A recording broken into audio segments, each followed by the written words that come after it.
Good morning students. आज हम 10th class में जो नेक्स्ट बीजगणितीय विधि है हल करने की, जो एल्जेब्रिक मेथड्स है नेक्स्ट वो हल करेंगे। विलोपन विधि, आज की जो विधि का नाम है विलोपन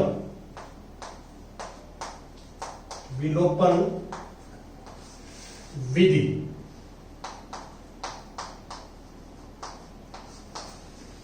जो कई बार क्या है कि जो हमने पिछली विधि पढ़ी है कि प्रतिस्थापन विधि, उससे ये आसान होती है। कई क्वेश्चंस के अंदर विलोपन विधि जो है वो प्रतिस्थापन विधि से इजी होती है, आसान होती है, इसलिए हम जो है इसको भी हम करते हैं। जैसे एग्जाम्पल 11th में स्टेटमेंट करूंगा। 11th में कि क्या है 11th की स्टेटमेंट, आप ध्यान से देखिए। दो व्यक्तियों की आय का अनुपात 9:7 है। तो ऐसे बहुत सारे क्वेश्चन आते हैं जिसमें अनुपात दिया होता है और उनके खर्चों का अनुपात 4:3 है। तो प्रत्येक व्यक्ति प्रति महीने में 2000 रुपए बचा लेता है। तो बचेगा कैसा? जितनी उसकी आमदनी होगी, आय होगी, उसमें खर्चा माइनस कर देंगे। व्यक्ति की आय में से उसका जो खर्च माइनस कर देंगे तो वो उस व्यक्ति की बचत आ जाएगी। तो उसकी मासिक आय ज्ञात कीजिए, उनकी मासिक आय ज्ञात कीजिए। तो हम ये मान लेते हैं, मान लो दो व्यक्तियों की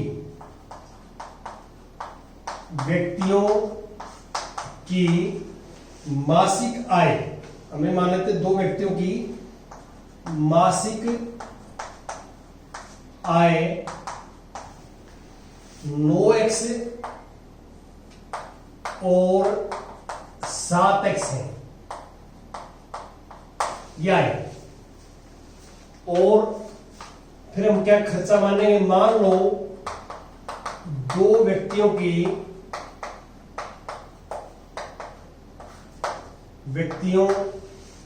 का मासिक खर्च जो है वो है 4y। अब x तो इसमें ले लिया मैंने, अब x दोबारा नहीं लेंगे, आप दूसरा नया चर लेंगे। 4y और 3y है, ये मान लें। तो पहले व्यक्ति का जो आय है, पहले व्यक्ति की उस 9x है और खर्च है 4y। दूसरे व्यक्ति की आय 7x है और खर्च है 3y। ये रुपीज में है, आपको पता है आय रुपीज में होती है, खर्च भी रुपीज में होता है। तो अब हम करेंगे पर्सन के अनुसार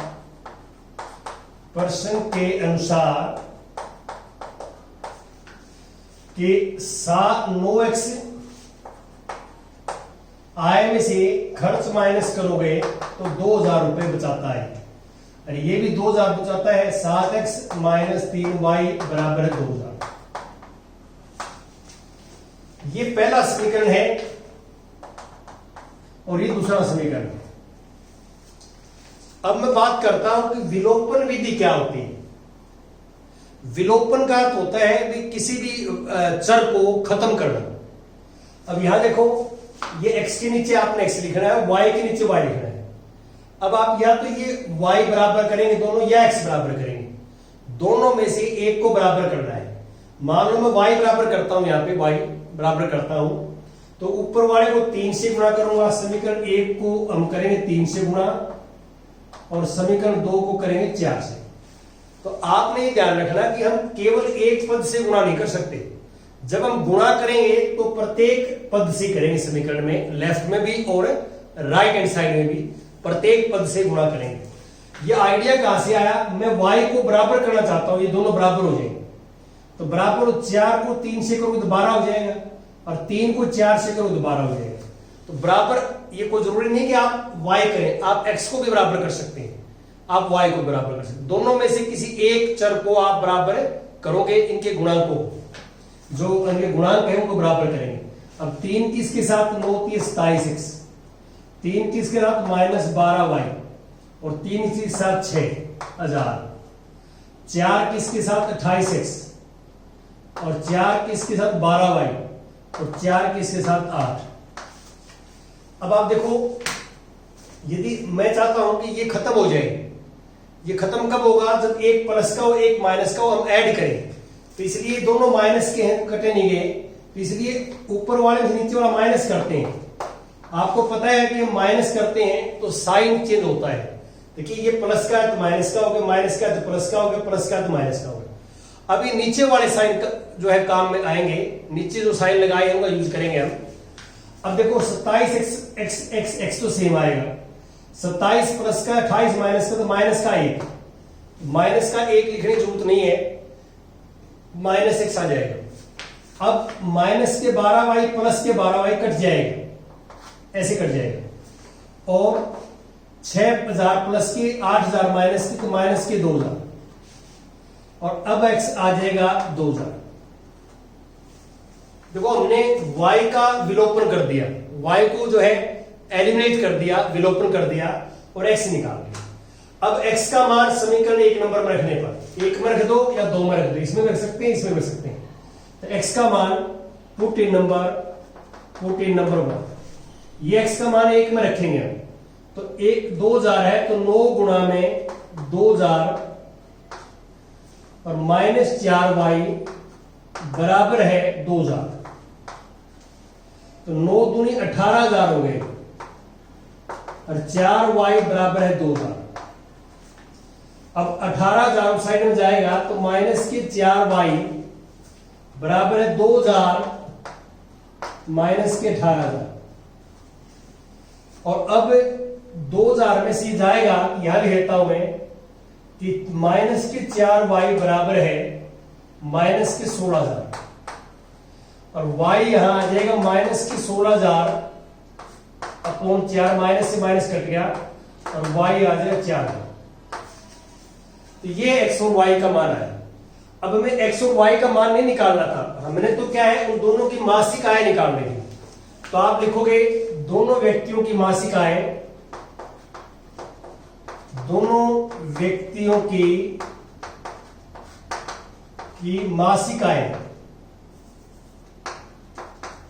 मासिक आय।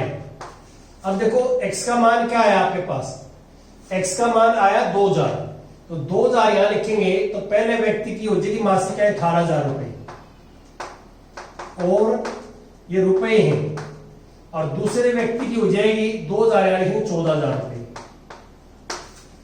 ये तो आगे मासिक आय x से, x का मान यहां रखा, x का मान यहां रखा, मासिक आय है। आपने दोनों का खर्च निकालना हो तो y निकाल लिया हमने 4000, तो खर्च क्या हो गया, पहले का 16000 हो गया और दूसरे का खर्च हो गया 12000।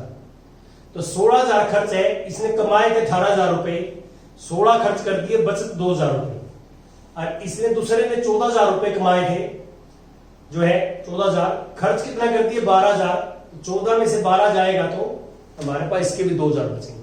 तो ऐसे आपको विलोपन विधि का जो है स्टेप्स होते हैं, आपकी बुक में स्टेप बाय स्टेप लिखा हुआ है कि पहले क्या करेंगे, दूसरा क्या करेंगे, जो मैंने एग्जांपल में किया है वही करेंगे आप।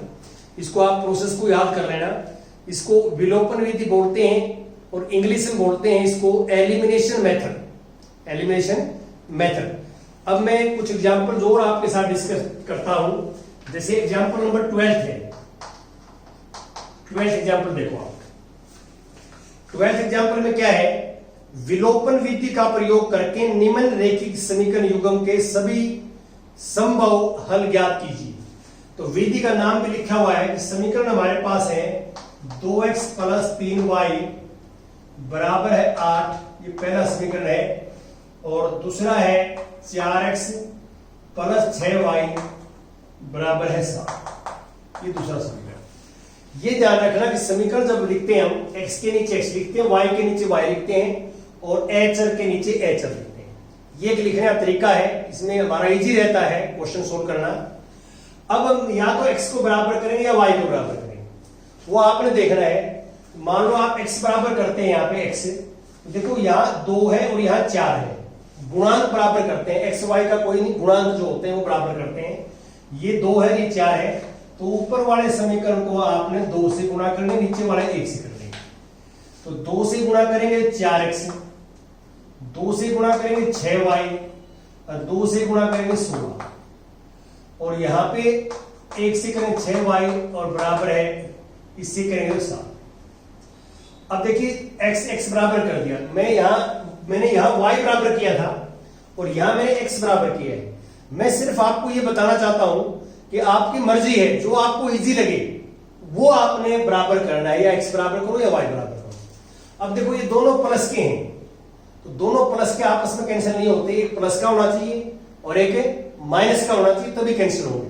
तो इसलिए ऊपर वाले समीकरण में से नीचे वाला माइनस कर दो, और माइनस करेंगे तो नीचे वाले समीकरण के साइन चेंज हो जाएंगे, साइन बदल जाएंगे। जो माइनस का है वो प्लस का हो जाएगा और जो प्लस का है वो माइनस का हो जाएगा।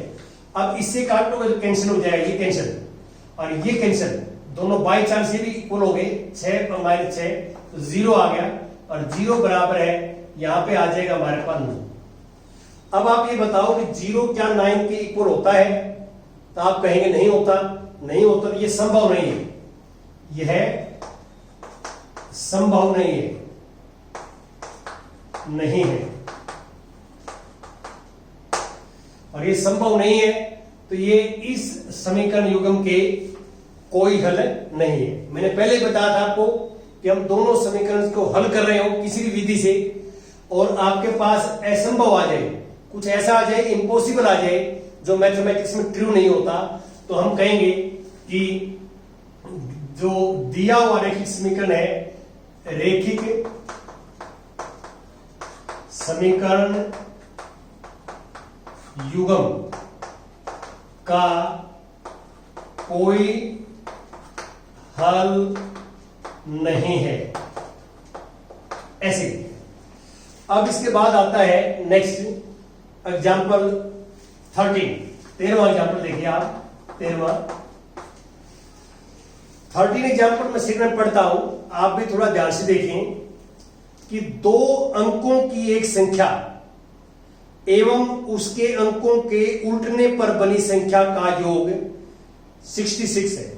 तो आपको ये पता है कि 2 अंकों की संख्या 10 से स्टार्ट होती है, 10 से और 99 तक होती है, 10 से लेकर 99 तक 2 अंकों की संख्या होती है। मैं यहां लिख देता हूं कि 10 से लेके और 99 तक ये 2 अंकों की संख्या होती है। 2 अंकों की संख्या में 2 चीजें होती हैं, एक इकाइकांक होता है, एक दायिकांक होता है। तो इकाइकांक और दायिकांक जो है 2 अंक होते हैं। मान लो देखिए मेरे पास 62 है, इकाइकांक 2 है और दायिकांक जो है 6। तो कोई भी हम नंबर बनाते हैं ना, ये 62 कैसे बना? ये 62 ऐसे बना कि जो दायिकांक है उसको 10 से गुणा की गई, या इकाइकांक को 1 से गुणा की गई। या इसको ऐसे लिख सकते हैं कि 10 गुणा में 6 और 1 गुणा में 2, एक ही बात है। जो प्लेस वैल्यू होती है, जो स्थानीय मान होता है अंक का, अब देखो 6 जो है वो दायिकांक है, और दायिकांक है तो इसलिए 6 को 10 से गुणा करिए, और 2 इकाइकांक है तो 2 को 1 से गुणा करिए। तो इनकी जो प्लेस वैल्यू होती है, प्लेस वैल्यू, उसके अकॉर्डिंग ये नंबर बनता है। तो कभी भी आपके पास इकाइकांक हो और दायिकांक हो और आपने 2 अंकों की संख्या बनानी हो, तो दाई के अंक को 10 से गुणा करेंगे और जमा में इकाई के अंक को 1 से गुणा करेंगे, तो ऐसी संख्या बनती है। तो ये हमारे पास जो है तरीका है संख्या बनाने का, जो मैंने बताया है, ये आपने याद करना है। अब यहां पे हम मान लेते हैं, मान लो इकाई का अंक, इकाई का अंक x है और दहाई का अंक y है। आपने इकाई का अंक तो मान लिया जो है x, और दहाई का अंक मान लिया जो है y, दहाई का अंक y, ये मान लिया इकाई का अंक x और दहाई का अंक y। अब हम स्टेटमेंट के अकॉर्डिंग चलेंगे, पर्सन के अनुसार, पर्सन के अनुसार। अब हमने क्या है, संख्या बनानी है, पहले तो संख्या बनानी है। तो इसके हिसाब से संख्या जो बनेगी वो देखिए, दाई के अंक को 10 से गुणा करते हैं, तो दाई का अंक कितना है y, y को 10 से गुणा करोगे 10y, और इकाई का अंक जोड़ देते हैं क्योंकि इकाई के अंक की गुणा 1 से करनी पड़ेगी, 1 से करेंगे तो x ही आएगा, तो x। ये तो वो संख्या है जो बड़े। अब कहता है अंक बदलने पर, अंक बदलने का अर्थ क्या है कि इकाई का अंक तो दाई का बन जाए और दाई का अंक इकाई का बन जाए। अब ऐसे जैसे कि 62 है, यदि आप अंक बदलोगे तो 2 यहां आ जाए, 6 यहां आ जाएगा। अब नंबर कैसे बनेगा, 2 को 10 से गुणा करेंगे और 6 को 1 से गुणा करेंगे, तो ये तरीका है। तो अब आप मुझे बताओ, ये तो हमारे पास जो है ओरिजिनल नंबर है, 2 अंकों की संख्या ओरिजिनल नंबर। अब अंक बदलने पर, अंक पलटने पर या अंक बदलने पर, तो इकाई का अंक जो है वो दाई का बन जाएगा और दाई का अंक जो है वो इकाई का बन जाएगा। तो ये अंक बदलने पर संख्या कैसे बनेगी, अब देखो आप कि इकाई वाला दाई का बनेगा, इकाई का दाई का ये बन जाएगा 10x और इकाई का y बन जाएगा जमा में y। ये संख्या है 2 अंकों की और ये अंक पलटने पर संख्या है 2 अंकों की। अंक पलटने पर, अंक पलटना समझ गए आप, दाई वाला इकाई का बन जाए, इकाई वाला दाई का बन जाए, जैसे मैंने एग्जांपल दिया है यहां। तो ऐसे करेंगे, x की जगह y आ गया, y की जगह x आ गया, तो देखो x y की जगह लिखी तो y, x की जगह लिखी तो ये आ गई संख्या अंक पलटने पर। और इन दोनों का जोड़ जो है वो 66 है, दोनों का जोड़ कितना है 66 योग 66 है। अब इन्हें जमा करोगे तो x और x 11x और 10y जमा में y 11y बराबर है 66। और 11 से भाग, देखो ये गुणांक भी 11 से भाग होता है, ये भी 11 से भाग होता है, ये भी 11 से भाग होता है। तो मैंने पहले बताया आपको, तो पहले हम समीकरण को सिंप्लीफाई करते हैं, जितना कर सकते हैं वो इजी रहता है कैलकुलेशन करने में। दोनों तरफ 11 से भाग देने पर x जमा y बराबर 6। या अब हमारे पास जो एक पहला समीकरण आया वो ये आया, ध्यान दें कि x प्लस y बराबर 6, ये पहला समीकरण आया हमारे पास जो स्टेटमेंट के अकॉर्डिंग दिया हुआ था। अब आगे क्या कहता है इसमें सेकंड, यदि संख्या के अंकों का अंतर, संख्या के अंकों का अंतर, संख्या मान लो ये, इसमें 2 अंक है, एक 2 और एक 6, तो अंकों का अंतर जो है वो 2 दिया हुआ है, अंकों का अंतर 2 दिया हुआ है। यहां 4 है, देखो 6 में से 2 माइनस करेंगे तो 4 आएगा। यहां संख्या में के अंकों का अंतर 4 है, यहां भी संख्या के अंकों का अंतर 4 है। मतलब हम क्या करते हैं, बड़ी संख्या में से छोटी संख्या माइनस करेंगे। अब यहां पे हमारे 2 केस बनेंगे, या तो x माइनस वाई 2 होगा या y माइनस x 2 होगा, या 2 केस बनेंगे, या ये होगा या ये होगा, या लगा दो बीच में, या ये होगा या ये होगा, दोनों में से एक होगा। अब क्यों, क्योंकि संख्या है तो हमारे को पता नहीं, निकालनी है संख्या तो। अब यहां ये कह रहा है कि संख्या के अंकों का अंतर 2 है, तो अंकों का अंतर 2 है, तो जैसे मान लो सपोज करता हूं मैं कि संख्या हमारे पास जो है 24 है, तो 42 भी हो सकती है। अब इसमें भी संख्या के अंकों का अंतर 2 है और इसमें भी संख्या के अंकों का अंतर 2 है। 2 अंक दिखाई दे रहे हैं आपको, एक 4 एक 2, और 4 में से 2 माइनस करेंगे अंतर कितना हो जाएगा 2। तो अब ऐसे 2 केस बनेंगे, हो सकता है कि इकाई का अंक बड़ा हो, दाई का छोटा हो अंक, तो इसलिए मैंने क्या है इकाई वाले में से दाई वाला माइनस किया, 2 आ सकता है। हो सकता है उल्टा भी हो, दाई का बड़ा हो और इकाई का छोटा हो, वो तो संख्या निकालने के बाद ही पता लगेगा, इसलिए मैंने y माइनस x 2 किया। हम एक बार तो जो है इसको हल करेंगे इसके साथ, x प्लस वाई बराबर 6, इसको पहला समीकरण मानेंगे, इसको दूसरा मानेंगे, इसको तीसरा मानेंगे, और दूसरा इसके नीचे लिखेंगे x माइनस वाई बराबर 2, ये दूसरा। एक सेट तो हम ये हल करेंगे और दूसरा हम ये हल करके x बराबर 6, ये पहला समीकरण है। कि तीसरा x के नीचे x लिखोगे, y के नीचे y लिखोगे बराबर 2, ये तीसरा है। तो अब आगे से हमें एक तो ये हल करना पड़ेगा, ये हल करना पड़ेगा, 2 केस बन गए, ऐसा भी हो सकता है तो ये केस बन गया और ऐसा भी हो सकता है तो ये केस बन गया। तो दोनों केस हल करते हैं, देखते हैं क्या आता है। बाई चांस वाई बराबर है, यहाँ पे ये प्लस का ये माइनस का है, तो सीधा जोड़ने से ही बात बढ़ जाएगी। जोड़ दिया इनको, x plus x 2x, y से y कट गया, क्यों? तो ये प्लस का ये क्या है, माइनस का है, तो एक प्लस का एक माइनस का है, तो हम जोड़ेंगे, और दोनों प्लस के हों तो भी वहां माइनस करना पड़ेगा, दोनों माइनस के हों जो बराबर किए हैं तो भी हमने माइनस करना पड़ेगा, नीचे वाले को ऊपर वाले नीचे वाला माइनस करना पड़ेगा, क्योंकि आपस में तभी कटेंगे जब एक प्लस का नंबर और एक माइनस का हो।